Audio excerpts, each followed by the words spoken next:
Indian history की Harappa series अपनी चल रही है। सामाजिक जीवन तक हमने कंप्लीट कर लिया हड़प्पा के अंदर। आज के इस सत्र में मैं आप लोगों को हड़प्पा सभ्यता के जो इकोनॉमिक लाइफ था, उनका आर्थिक जीवन था, इनकी अर्थव्यवस्था किस प्रकार की थी, कितने प्रकार की यहाँ से कृषि पाई जा रही है, कहाँ कहाँ से कृषि पाई जा रही है, उन पर अपन चर्चा करने जा रहे हैं।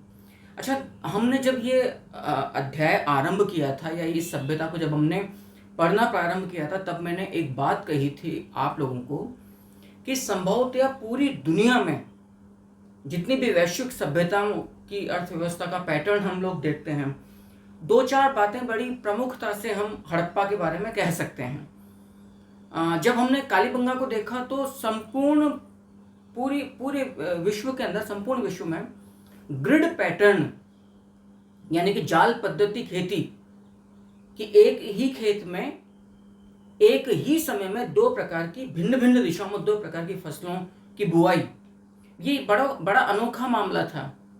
हमने दुनिया के प्राचीनतम जुते हुए खेत या हल की लकीरें की हल का प्रयोग करते थे, और इसी प्रकार से भूमिगत जल को, कुएं खोदकर भूमिगत जल को सिंचाई के लिए बाहर निकालने का पहला वैज्ञानिक प्रयोग भी हड़प्पा निवासियों का को ही जाता, उस चीज का श्रेय भी। तो ये बड़ी अनोखा सा मामला है कि संपूर्ण हड़प्पा सभ्यता के अंदर हमें कुल 9 प्रकार की, याद रखना, कुल 9 प्रकार की फसलों की जानकारी मिलती थी, लेकिन गेहूं और जौ इनमें प्रमुखता से थी। अब आप लोगों ने देखा जैसे अंगूर है, कपास है, गेहूं है। स्पेशली कपास की कृषि के प्राचीनतम साक्ष्य, गेहूं की खेती के प्राचीनतम साक्ष्य हमको हड़प्पा सभ्यता से भी काफी पहले, जो नवपाषाणिक सबसे बड़ी बस्ती मेहरगढ़, वहां से प्राप्त हो रही है। अब कालीबंगा की हम बात करें तो आप जानते हो हड़प्पा पूर्व जो ताम्रपाषाणिक स्तर चैल्कोलिथिक, वहां से आपको कृषि के साक्ष्य प्राप्त हुए। और आप लोगों ने इस बात को देखा था कि जो कालीबंगा थर्ड टीला था, उसकी रक्षा प्राचीर से बाहर हमें एक टुकड़ा मिला है, एक जुते हुए खेत का एक मतलब भूमि का टुकड़ा मिला है कालीबंगा से, और वहीं पर वो जो इनकी क्या कहते हैं, खांचे प्राप्त हो रही है, ग्रिड पैटर्न खेती के साक्ष्य कालीबंगा से हमको प्राप्त हो रहे हैं। अब शुष्क खेती, ये बड़ा मामला है, शोर्तुगई से आपको प्राप्त हो रहा है। शोर्तुगई आप लोग जानते हैं अफगानिस्तान का प्रदेश है, शोर्तुगई, मुंडीघाग आदि आदि। फ्लैक्स की जो बीज से भरा हुआ जुता खेत आपको शोर्तुगई से मिल रहा है। चना सरसों की खेती के साक्ष्य में कालीबंगा से प्राप्त हो रहे हैं।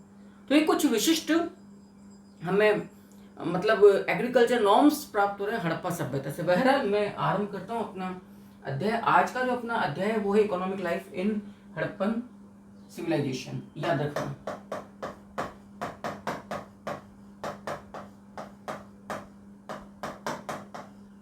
इकोनॉमिक लाइफ इन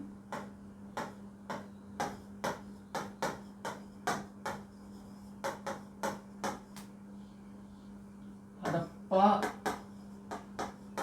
सिविलाइजेशन। तो कुछ सबसे पहले तो मैं उन्हीं चीज़ों पर आरंभ करता हूँ जो बिल्कुल एग्जाम ओरिएंटेड फैक्ट्स के रूप में हमें पढ़ना ही पड़ता है, कि आपको हड़प्पा सभ्यता से कुल ज्ञात फसलें, कितनी प्रकार की फसलों की जानकारी हमें कहाँ से प्राप्त हो रही है, हड़प्पा सभ्यता से। तो याद रखना, कुल ज्ञात फसलें हमें 9 प्रकार की प्राप्त होती है संपूर्ण हड़प्पा सभ्यता से। ठीक है साहब, लेकिन इनमें प्रधान जो कृषि है वो है गेहूं एवं जौ की। तो गेहूं और जौ की यहां से आपको की खेती हमें प्रधानता से प्राप्त होती है संपूर्ण हड़प्पा सभ्यता में। ठीक है साहब, ये बात भी महत्वपूर्ण तथ्य। यदि मैं इनकी अर्थव्यवस्था की बात करूं कि असल में जो संपूर्ण हड़प्पा सभ्यता है, इसकी अर्थव्यवस्था किस पर टिकी हुई है, तो पक्की बात है कि एक तो व्यापार वाणिज्य पर, और व्यापार वाणिज्य में जो क्राफ्ट है, जो शिल्प उत्पादन है, उसका याद रखना बहुत बड़ा योगदान हमें प्राप्त होता है शिल्प उत्पादन का। अब ये व्यापार वाणिज्य भी जो हमें प्राप्त हो रहा है, ये दो प्रकार का यहाँ से प्राप्त हो रहा है। एक तो इंटर स्टेट है, अंतर्राज्यीय व्यापार, जो कि हड़प्पा जो सभ्यता थी इसी के विभिन्न केंद्रों के बीच में चल रहा है। एक अंतर्राष्ट्रीय है। क्लियर है? तो एक तो हो गया आपका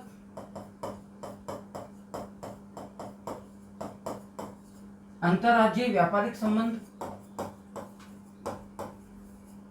हमें यहां से मिल रहे हैं, और एक हमें प्राप्त हो रहा है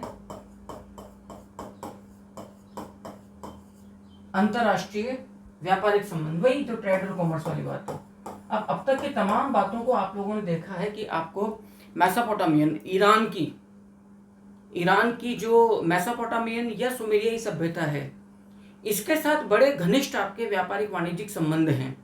अब इस संदर्भ में मैं बहुत स्पष्ट बात और आपको बतला दूं कि एक बस्ती पाई गई है मेलुहा नाम से। जनरली अब तक तो बड़ी मोटी मोटी तौर पर बातें की जा रही। मैं प्रोफेसर अहमद हसन दानी की बात कर रहा हूँ, जो कराची यूनिवर्सिटी के प्रोफेसर हैं। उनका बहुत स्पष्ट मानना है कि मेलुहा हड़प्पा सभ्यता के लिए प्रयुक्त संज्ञा जो जनरली कहा जाता है साहब की आपके मेसोपोटामियन जो स्क्रिप्ट जो इंस्क्रिप्शंस मिल रहे हैं। लेकिन अब मैं बहुत एक बड़ी बात करूं कि प्रोफेसर अहमद हसन दानी का बहुत स्पष्ट कहना है कि साहब मेलुहा जो शब्द की उत्पत्ति हो रही है वो मल्लाह से हो रही है, नाविक से हो रही है। और मेलुहा नामक भारतीयों की, सैंधव निवासियों की एक बस्ती थी। और मुझे इससे कोई आश्चर्य नहीं होता है। मेसोपोटामिया या सुमेरिया सभ्यता में आप लोग प्रथम शताब्दी ईस्वी के अंदर देख चुके कि रोमनों की एक पूरी बस्ती आपको पौंडीचेरी, अरिकमेडू यहाँ से प्राप्त हो रही है। तो कोई इसमें कोई बड़ी बात नहीं कि आप सालों, उस जमाने महीनों की यात्रा करके ईरान जा रहे हो समुद्री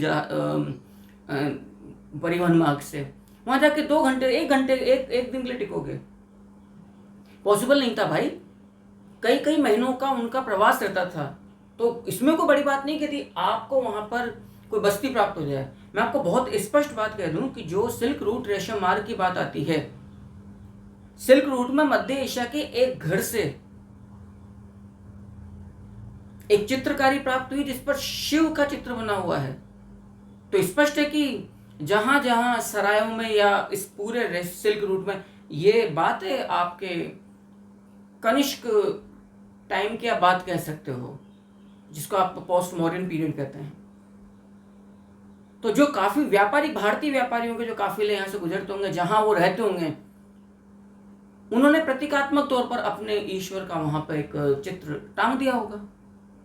तो मेरा जो कहना वो सिंपल ये कि भारत, मतलब कि वैश्विक अर्थव्यवस्था के संदर्भ में यदि बात की जाए तो व्यापारियों का रहना, उनकी बस्ती को रहना, और आप जानते हो कि जो साम्राज्य, जो एम्पायर्स होते थे, जो सत्ता के मठाधीश होते थे, जो केंद्र होते थे, वो भी व्यापार वाणिज्य को प्रोत्साहित करते थे ताकि उनकी इकोनॉमी बनी रहे। इसके लिए व्यापारियों को सुरक्षा प्रदान करना, उनके लिए सुविधाएं प्रदान करना, ये बड़ी आम बात थी। तो यदि मेलुहा नामक, याद रखिएगा इस बात को, सैंधव निवासियों की बस्ती,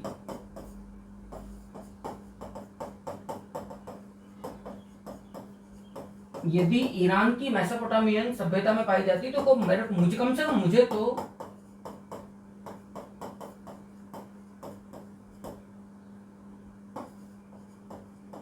आश्चर्य नहीं होगा। इस बात को आप लोग समझ लीजिएगा। जनरली मेलुहा के बारे में कहा जाता है कि साहब ये मेसोपोटामियन जो सभ्यता थी वहां के अभिलेखों में मेलुहा शब्द का प्रयोग मिल रहा है, या मेलुहा और दिलुमन। अब या तो मेलुहा तो संपूर्ण हड़प्पा सभ्यता के लिए, दिलुमन बहरीन के लिए, ऐसा कुछ। लेकिन एक पक्ष यहाँ पर हमारे सामने ये भी आता है। अब जब अंतरराष्ट्रीय संबंध की बात चल रही है तो अंतरराष्ट्रीय संबंध में जो घनिष्ठ संबंध थे वो तो याद रखना, सबसे घनिष्ठ संबंध तो ईरान की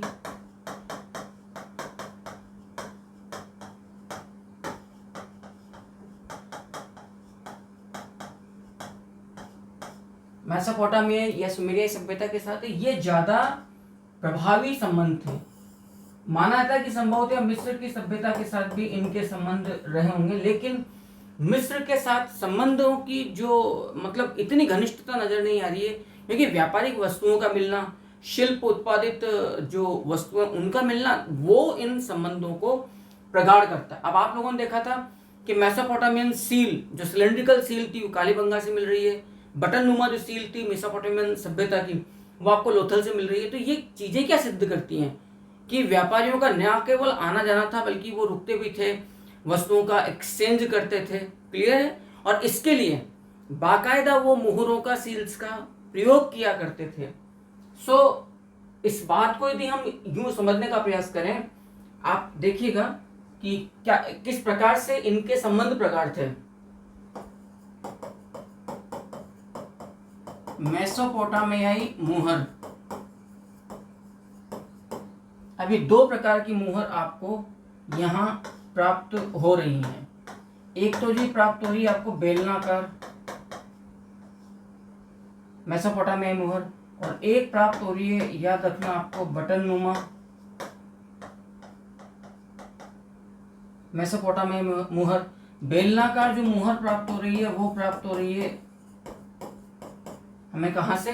कालीबंगा से। बटन नुमा जो मुहर प्राप्त हो रही है वो आपको प्राप्त हो रही है यही मेसोपोटामियन की लोथल से। ये स्पष्ट संकेत है, दीज आर द आप लाइव एविडेंसेस हैं कि ट्रेडर्स का आना जाना था। क्लियर है? अब आप देखिएगा कपास की खेती के प्राचीनतम साक्ष्य, संपूर्ण मैं हड़प्पा सभ्यता की बात कर रहा हूं। कपास की कृषि के प्राचीनतम साक्ष्य हमें कहां से प्राप्त हो रहे हैं? मेहरगढ़ से। विश्व के प्राचीनतम जुते हुए खेत,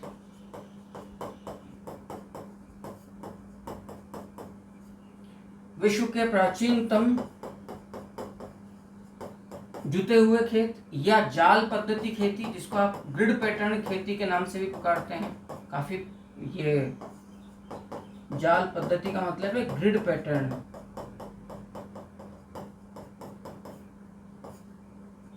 जाल पद्धति, तो विश्व के प्राचीनतम जुते हुए खेत और ग्रिड पैटर्न खेती के साक्ष्य हमें कालीबंगा से मिल रहे हैं। तो जुते हुए खेत यानी कि आप यहाँ पे कहेंगे जुते हुए खेत का जो शब्द निकल रहा है, प्लॉग्ड लाइन, हल्की लकीरें, जिसके द्वारा आप खेतों में जुताई बुआई करते हैं, तो कालीबंगा से प्राप्त हो रहे हैं।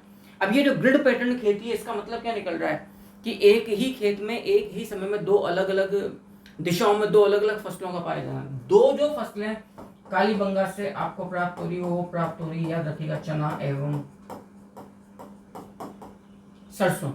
अब आप कपास की बात भी कर लीजिए मेहरगढ़ से, कपास के साथ साथ अंगूर की खेती की बात भी कर लीजिए। जब मैंने आपको नवपाषाणिक बस्तियां पढ़ाई थी, जो पिछले प्री हिस्टोरिक जो एपिसोड्स निकल चुके हैं, आप उनमें बहुत बेहतर तरीके से इस बात को समझ सकते हैं। ग्रिड पैटर्न खेती, ये बात भी याद रखना, सिर्फ कालीबंगा से प्राप्त नहीं हो रही है।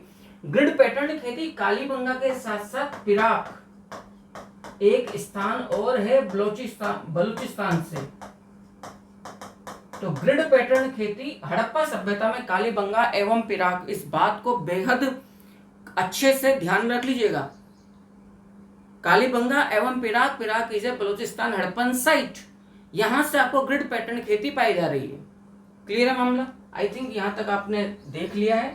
आराम से मैं थोड़ा स्क्रीन आउट होता हूं, इन मैटर को पेन डाउन कर लीजिए, उतार लीजिए। नेक्स्ट अपन आगे बढ़ते हैं। यदि मैं आपसे बात करूं कि संपूर्ण हड़प्पा सभ्यता में शुष्क खेती के साक्ष्य हमें कहां से मिल रहे हैं? शुष्क खेती, इसके अलावा पटवा यानी कि फ्लैक्स के बीज से भरा हुआ खेत,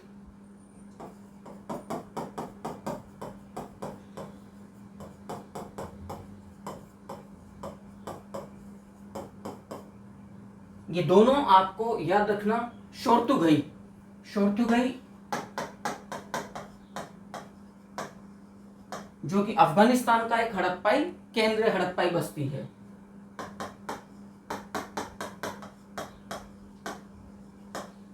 शोरतुघई से हमको ये प्राप्त होता है। क्लियर है? थोड़ा सा मैं आपके सामने और महत्वपूर्ण यदि आपके सामने बात कर लूँ, क्योंकि मैंने पहले बोला कि जो चना और सरसों आपको कालीबंगा से प्राप्त हो रहा है। हरियाणा में एक स्थल है बालू, हड़प्पा स्थल। याद रखना, संपूर्ण हड़प्पा सभ्यता में बालू वो हड़प्पाई केंद्र है जहां से आपको सर्वाधिक फसलों के साक्ष्य प्राप्त हो रहे हैं। याद करिए, जब आपने प्री हिस्टोरिक एपिसोड सीरीज देखी थी, मैंने कहा था 14 प्रकार की किस्मों के कृषि के किस्मों के साक्ष्य जिस मध्य पाषाणिक स्थल से प्राप्त हो रहे हैं वो आपका बागोर है, राजस्थान में भीलवाड़ा। तो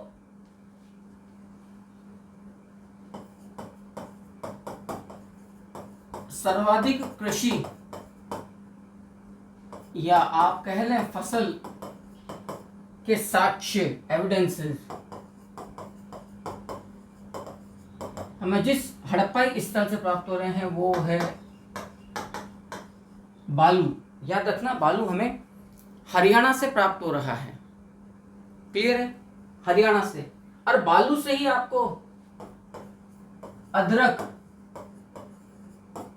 प्लस लहसुन के साक्ष्य भी प्राप्त हो रहे हैं। अदरक और लहसुन के साक्ष्य बालू हरियाणा से ही। अच्छा,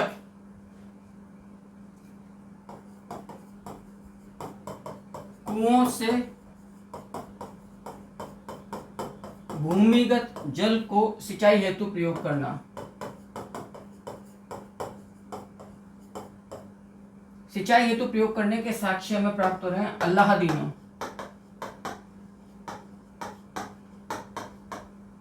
अब तो कह रही है पाकिस्तान का हिस्सा हो गया है अल्लाहदीनों। क्लियर है? मैं उम्मीद करता हूं हम लोग, आप लोगों ने जब हड़प्पा नगर जब आपने पढ़ा था, तब मैंने कहा था एक ओखली से आपको जले हुए गेहूं और जौ की भूसी प्राप्त हो रही है हड़प्पा से।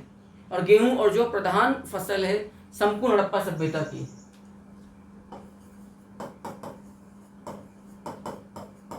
ओखली से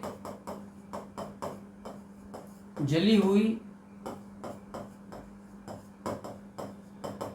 गेहूं एवं जौ की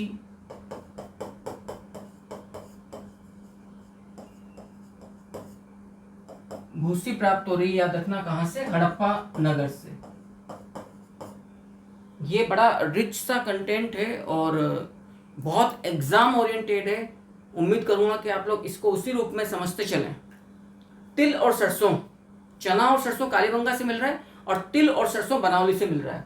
अच्छा, बनावली, क्योंकि आपने देखा जुते हुए खेत या हल्की लकीरें कालीबंगा से, लेकिन टेराकोटा जो प्लॉग या टेराकोटा पकाई हुई मिट्टी का बना हुआ जो हल है वो बनावली से प्राप्त हो रहा है। बनावली से आपको तिल और सरसों के साक्ष्य भी प्राप्त हो रहे हैं।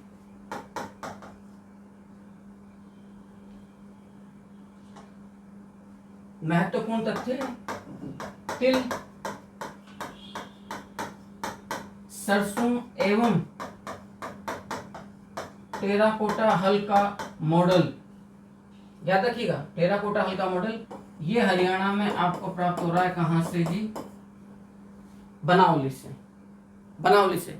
बाजरा भी एक अच्छी, मतलब काफी प्राप्त, इसके दाने प्राप्त हुए हैं। बाजरा का साक्ष्य संपूर्ण हड़प्पा सभ्यता में आपको रंगपुर से, लोथल से, रोजदी गुजरात में है।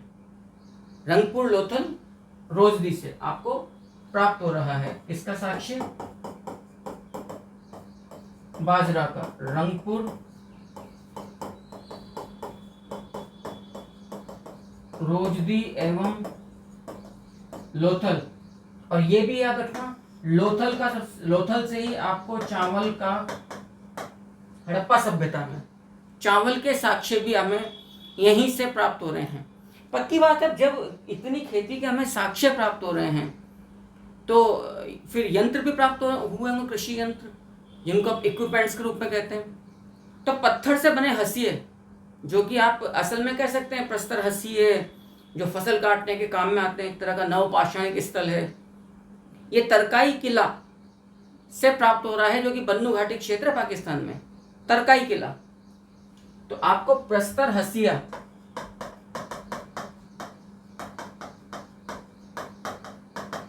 का साक्ष्य जिस स्थल से प्राप्त हो रहा है वो तरकाई किला है, और तरकाई किला हमें मिल रहा है बन्नू घाटी, वर्तमान पाकिस्तान से। इसलिए मैं बार बार बोल रहा हूँ कि साथ साथ लिखते रहोगे तो बहुत आसानी से आपके लिए चीजें समझना, याद रखना होगा।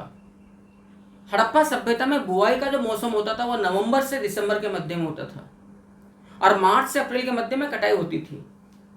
तो यहाँ पर कृषि के संपूर्ण हड़प्पा सभ्यता में जो बुआई का मौसम था, यहाँ पर नवंबर एंड दिसंबर। कटाई का जो मौसम है हड़प्पा सभ्यता में वो है, याद रखना, मार्च एवं अप्रैल। तो मार्च एवं अप्रैल के अंदर तो यहाँ पर कटाई हो रही है, और जो सर्दी का जो मौसम है जिसको नवंबर दिसंबर आप कहते हो, वहां पर हड़प्पा सभ्यता में बुवाई की जा रही है। लेकिन खास बात यह कि फावड़ा हमें कहीं से भी प्राप्त नहीं हो रहा है, और हल्का फाल भी हमें कहीं से भी प्राप्त नहीं हो रहा है। अब इसके पीछे के कई तरह के कयास लगाए गए हैं भाई हल्का फाल नहीं मिलने की वजह, क्योंकि लोहे का प्रयोग तो इस सभ्यता ने किया नहीं, जो सबसे सॉलिड मेटल के रूप में आता है। एंड कॉपर का यदि आप हल्का फाल लगाओ, कॉपर इज सॉफ्ट मेटल जो इतना फ्रूटफुल नहीं होगा, चूंकि लकड़ी का फाल संभवतः काम में लिया जाता होगा, इसलिए आपको हल्का फाल मिला नहीं। फावड़ा भी कैसे आप, मतलब आप पॉसिबल नहीं कॉपर के टूल्स से आप खुदाई कर सकें। तो ये सबसे बड़ी बात आपको जो नजर आती है इंपॉर्टेंट बात के रूप में, हल्का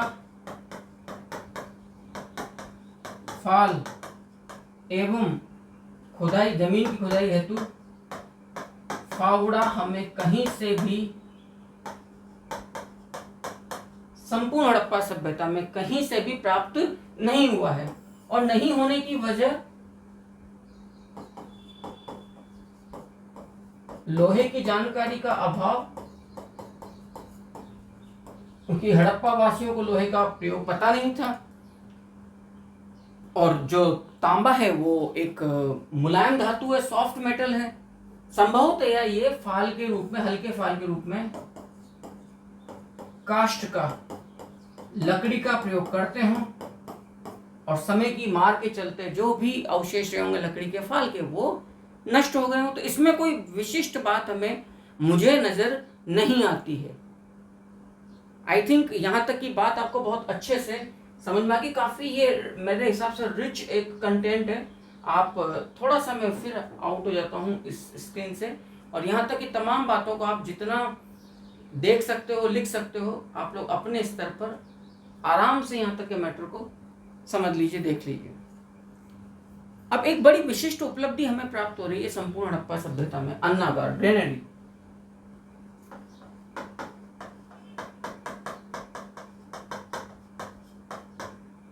देखो, यदि मैं संपूर्ण हड़प्पा सभ्यता के दृष्टिकोण से बात करूं तो संपूर्ण हड़प्पा सभ्यता का सबसे बड़ा जो निर्माण कार्य है वो है लोथल का बंदरगाह।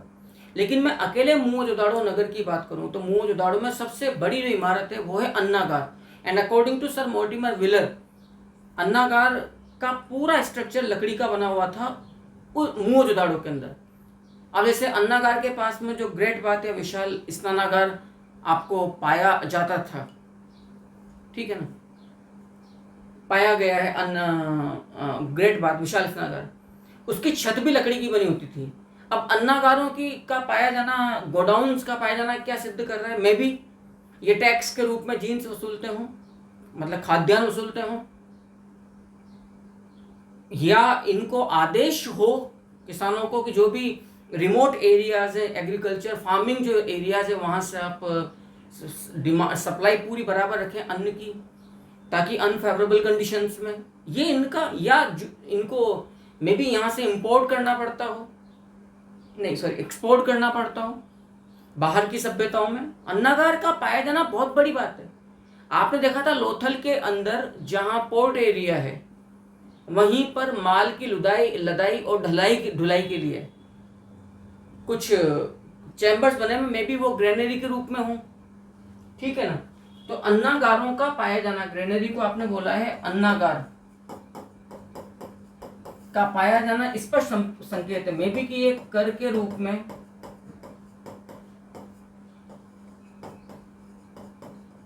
खाद्यान्न वसूलते हों, मे बी कि ये खाद्यान्न का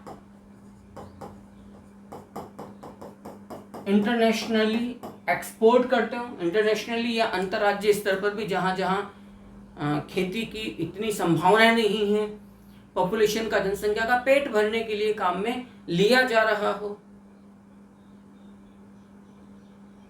तो आप यहां पर इस बात को बेहतर समझ सकते हैं।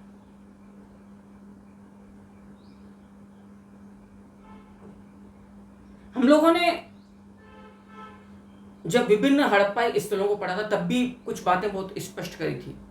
अच्छा, पहले मैं अन्नागार की बात पूरी कर लूं तो ये भी संभावना है, और अन्नागारों की एक उपस्थिति जो पाई जा रही है वो इस बात को भी उपस्थित की जा रही है कि संभवतः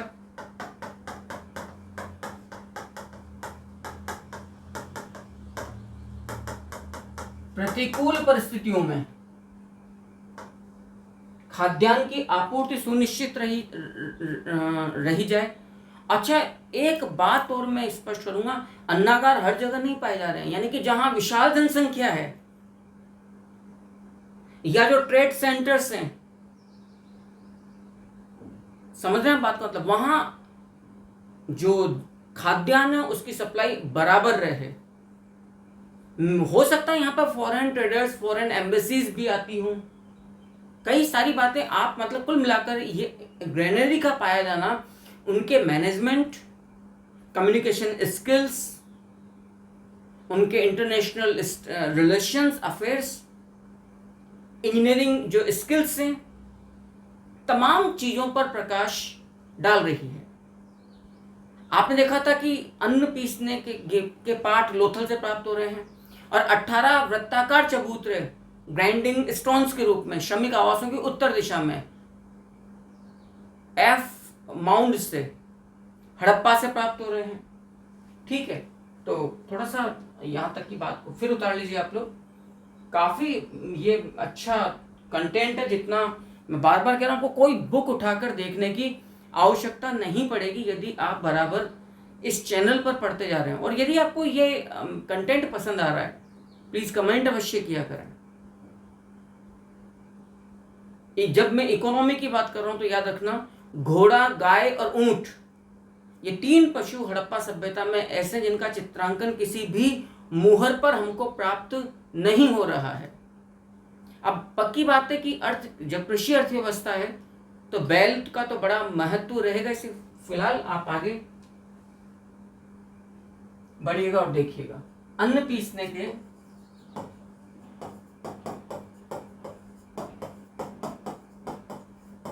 पार्ट क्लियर है, ये हमें लोथल से प्राप्त हो रहे हैं, और 18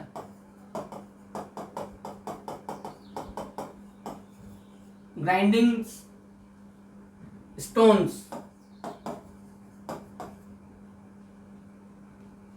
ग्राइंडिंग नॉट ग्राइंडिंग्स स्टोन्स 18 आपको श्रमिक आवास के उत्तर दिशा में हड़प्पा से प्राप्त हो रहे हैं।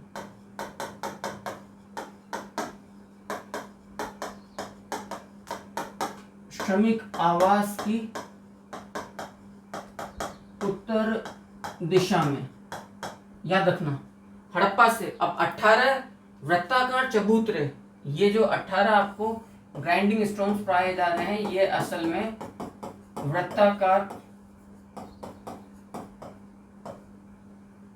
ये वृत्ताकार चबूतरे हैं जो हमें हड़प्पा से प्राप्त हो रहे हैं। अन्न पीसने के पार्ट का मतलब कि आप इनको आटा बनाने के काम में ले रहे हैं, इस तरह के खाद्यान्न को इन पत्थरों के द्वारा जो आप अन्न पीस रहे हैं। क्लियर है। अब अर्थव्यवस्था की बात चल रही तो मैं आपको थोड़ा और स्पष्ट कर दूं। कुबड़दार वृषभ का आर्थिक महत्व से ज्यादा यहाँ धार्मिक महत्व था कि ये संपूर्ण हड़प्पा सभ्यता का सबसे पवित्र पशु माना गया है, क्योंकि जहां कृषि की बात आ रही है वहां पशुओं के बिना आप कृषि की बात कर ही नहीं सकते हैं। लेकिन ये घोड़े से परिचित थे, ये गाय से परिचित थे, ये ऊंट से परिचित है, लेकिन फिर भी ये 3 पशु ऐसे हैं जिनका चित्रांकन मुहरों पर नहीं मिलता है।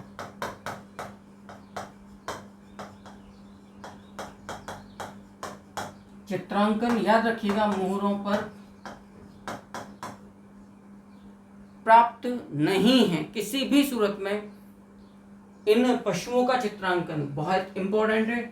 घोड़ा अवशेष मिलना अलग है और किसी सील पर उसको उत्कीर्ण करना ये बिल्कुल अलग है।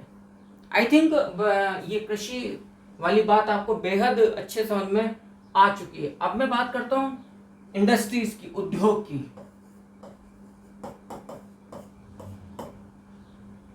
कि संपूर्ण हड़प्पा सभ्यता में शिल्प उत्पादन उद्योगों की क्या स्थिति थी। प्रधान जो उद्योग था वो था सूती वस्त्र। यहां पर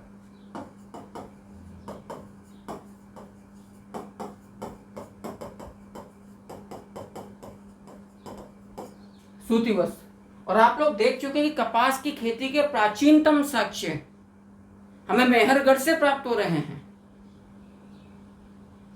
मेहरगढ़ से कालीबंगा में कुछ मृदभांड ऐसे मिल रहे हैं जिन पर सूती वस्त्रों की छाप मिल रही है। सूती वस्त्र उस जमाने में एक्सपोर्ट किए जाते थे।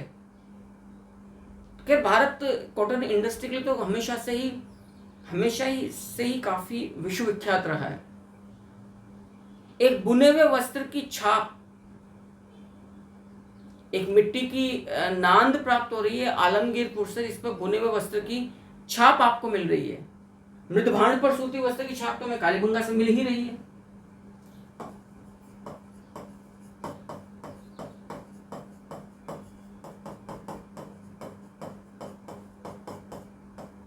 मृदभांड पर सूती वस्त्र की छाप, बहुत अच्छे से इस बात को समझ, क्योंकि काफी महत्वपूर्ण है, कालीबंगा से हमें प्राप्त हो रही है। मोहनजोदाड़ो से आपको विशिष्ट प्रकार के चांदी के बर्तन मिल रहे हैं। उनमें लाल रंग एवं मजीठिया रंग वाले वस्त्रों के अवशेष प्राप्त हो रहे हैं इन चांदी के बर्तनों में मोहनजोदाड़ो से। सोच के देखना, लाल प्लस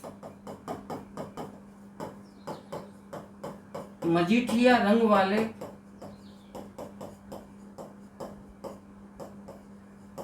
सूती वस्त्रों के अवशेष युक्त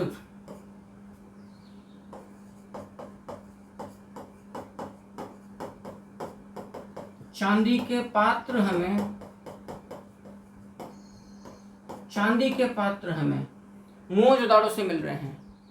और हम इस बात को देख चुके हैं कि पूरी दुनिया में चांदी का सबसे प्रथम जो साक्ष्य प्राप्त हो रहा है वो मोहनजोदाड़ो से ही प्राप्त हो रहा है। आई थिंक समझ में आ गई बात। निर्यात की प्रमुख वस्तु भी, मैं यदि हड़प्पा सभ्यता की ही बात करूं तो कॉटन के यही प्राप्त हो रहे हैं, क्या बोलते हैं, कॉटन के मतलब वस्त्र आदि। मृदभांडों पर सूती वस्त्र की छाप कालीबंगा से आपको मिल रही है। अच्छा, लोथल भी एक इंपॉर्टेंट है। एक मोहर प्राप्त हो रही है जिस पर सूती वस्त्र की छाप है, तो कालीबंगा भी हो गया, लोथल भी हो गया, और एक आलमगीरपुर भी हो गया, क्योंकि वहां पर भी बुने हुए वस्त्र की छाप वाली एक मिट्टी की नांद प्राप्त हो रही है। सूती वस्त्र से लिपटा हुआ उस्तरा, याद रखिएगा, सूती वस्त्र से लिपटा हुआ उस्तरा आपको कालीबंगा से भी मिल रहा है एवं मोहनजोदाड़ो से भी प्राप्त हो रहा है। ये बड़ी विशिष्ट तथ्य हैं इस हड़प्पा सभ्यता के।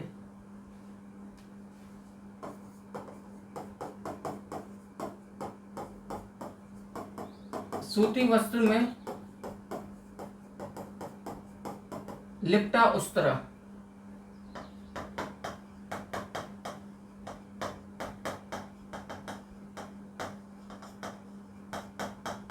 याद रखिएगा, कालीबंगा एवं मोहनजोदड़ो, इन दो जगह से हमें सूती वस्त्र में लिपटा हुआ उस्तरा प्राप्त हो रहा है। बुने हुए वस्त्र की छाप वाली मिट्टी की नांद आलमगीरपुर, और आलमगीरपुर के बारे में तो हमने पिछले सत्र में भी देखा था, बार बार देख रहे हैं। संपूर्ण हड़प्पा सभ्यता का सबसे पूर्वी छोर मेरठ में यमुना की जो सहायक नदी है हिंडन, उसके प्रवाह क्षेत्र में बसा हुआ यह हड़प्पाई केंद्र है आलमगीरपुर।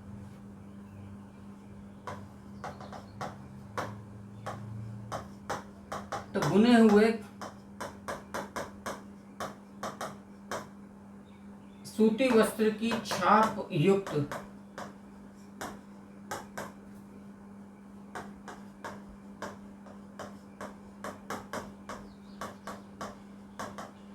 मिट्टी की नांद आपको प्राप्त हो रही है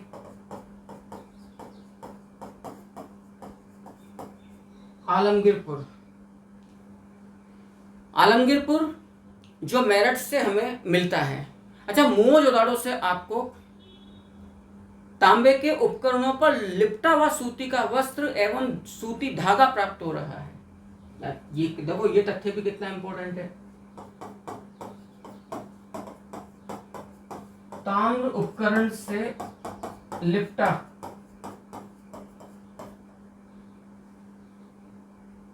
ताम्र उपकरण से लिपटा, याद रखना, सूती वस्त्र एवं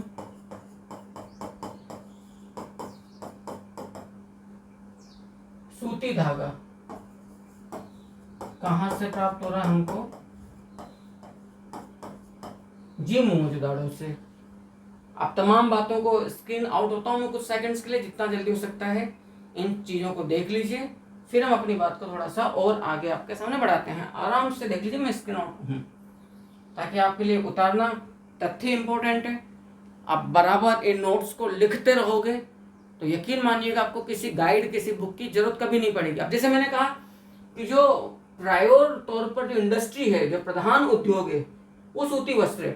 पिछले सत्र में जब मैं सामाजिक जीवन की बात कर रहा था तब मैंने बहुत स्पष्ट आपको ये बात कही थी कि संपूर्ण हड़प्पाई समाज में कुंभकारों को, जो कुम्हार जाति होती है, उनको बड़ा अति विशिष्ट स्थान प्राप्त था। क्लियर है? तो जो द्वितीय उद्योग, प्रधान उद्योग तो आपका सूती वस्त्र इंडस्ट्री होगी, कॉटन इंडस्ट्री होगी।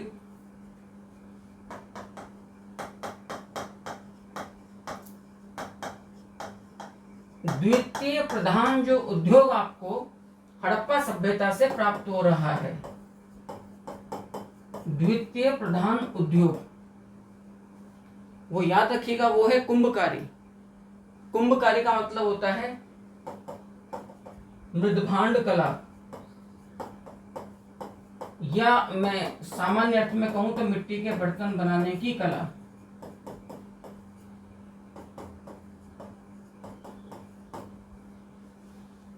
कुंभकारी में जो विशिष्ट, अति विशिष्ट जो लाल या गुलाबी मृदभांड हैं, वो हड़प्पा सभ्यता की विशिष्ट पहचान है। और लाल या गुलाबी मृदभांड जो सबसे पहले हमें प्राप्त हो रहे हैं किसी भी हड़प्पाई स्थल से, वो हरियाणा का कुणाल है, जहां से आपको चांदी के 2 मुकुट भी प्राप्त हुए हैं। समझ रहे हैं ना बात का मतलब? तो कुंभकारी, चलिए नेक्स्ट स्लाइड पे चलते हैं।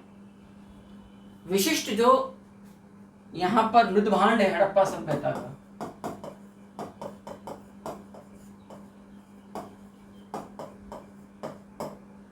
हड़प्पा सभ्यता का विशिष्ट मृदभांड है लाल एवं गुलाबी। और लाल और गुलाबी जो मृदभांड है, सबसे पहले ये वाला मृदभांड हमें कहां से मिल रहा है? याद रखिएगा, हरियाणा में कुणाल से प्राप्त हो रहा है। संपूर्ण हरियाणा में आपको कुणाल से प्राप्त हो रहा है जो लाल और गुलाबी मृद भांड है। ये विशिष्ट प्रकार का हमें मृद भांड प्राप्त हो रहा है। अब कुंभकारी पर फिर मैं कुछ बड़ी बातें करूं। कुम्हारों का मोहल्ला जिस हड़प्पाई बस्ती से प्राप्त हो रहा है वो है मेहरगढ़। कुम्हारों का मोहल्ला प्राचीनतम है, यह संपूर्ण हड़प्पा सभ्यता से भी पहले। हड़प्पा सभ्यता में कुम्हारों का जो विशिष्ट मोहल्ला प्राप्त हो रहा है वो मोहनजोदाड़ो, और कुम्हारों का नगर बोला गया है लोथल को। तो मेहरगढ़ तो हड़प्पाई बस्ती से भी पहले की नवपाषाणिक बस्ती है। तो और कुंभकारी आप जानते हो सबसे प्राचीन शिल्प। यदि मैं चित्रकारी को छोड़ दूं, यदि आप चित्रकारी को हटा दें, जैसे भीमबेटका वगैरह हो गया, तो भाई आप बेहतर जानते हैं प्राचीनतम शिल्प में कुंभकारी सबसे प्राचीनतम में पहुंचेगी चित्रकारी के अलावा। चित्रकारी उससे भी प्राचीन है, जो भीमबेटका से आपको लोअर पैलियोलिथिक से भी प्राप्त हो रही है, उस पीरियड की भी। और दुनिया के प्राचीनतम जो मृद भांड है हाथ से निर्मित बिना चाक के, वो चौपानी मांडो से प्राप्त हो रहा है, मध्य पाषाण के। ठीक है, तो अब आप देखिएगा, जब आपने कुंभकारी की बात करी है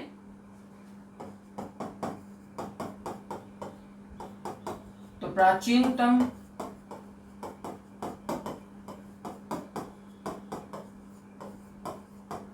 कुम्हारों का मोहल्ला हमें कहां से मिल रहा है? मेहरगढ़ से। लेकिन इस बात को याद रखना, मेहरगढ़ के जिस फेज से ये मिल रहा है, विच इज नियोलिथिक फेज, यानी कि नवपाषाणिक बस्ती है। क्लियर है?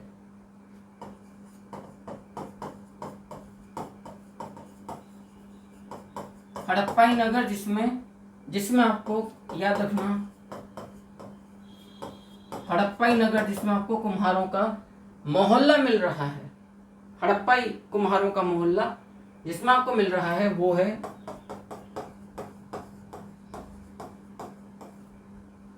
मोहनजोदाड़ो। क्लियर? लेकिन हड़प्पाई नगर जो कुम्हारों के नगर के रूप में फेमस था,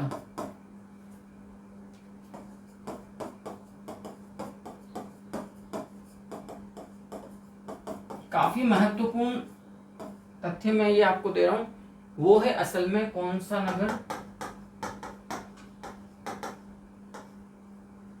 लोथल। अब आप स्वयं फैसला कर लीजिए कि ये तमाम तथ्य कितने ज्यादा महत्वपूर्ण हैं। यदि इस एपिसोड में दी गई जानकारी आपको पसंद आती है तो प्लीज इस क्लास को देखने से पहले चैनल को सब्सक्राइब कर लीजिए, कमेंट अवश्य कीजिए, लाइक कर लीजिए। आपका इतना सा प्रयास हमारे लिए बहुत बड़ी एक तरह से जान फूंकने का काम करता है, आत्मविश्वास का कार्य करता है, और शायद हमें और अच्छा काम करने की प्रेरणा प्राप्त होती है। नेक्स्ट एपिसोड के अंदर भी थोड़ी सी एक एपिसोड में आपको और लूंगा, एक सत्र और होगा जिसके अंदर मैं हड़प्पाई अर्थव्यवस्था को पूरा कर दूंगा। और आप जानते हो ये इतने विस्तार से क्लासेस चल रही हैं, इतने विश्लेषणात्मक लेवल पर एनालिटिकल रिसर्च बेस्ड क्लासेस हैं कि यदि आपने इन क्लासेस को बहुत ढंग से पढ़ लिया, यकीन मानिएगा कभी आपको किसी कोचिंग में भटक कर माथा खपाने की आवश्यकता नहीं पड़ेगी, इतिहास के भय के साथ जूझने की आवश्यकता नहीं पड़ेगी। साथ निभाते रहिए, मेरा साथ कभी नहीं टूटेगा। Thank you.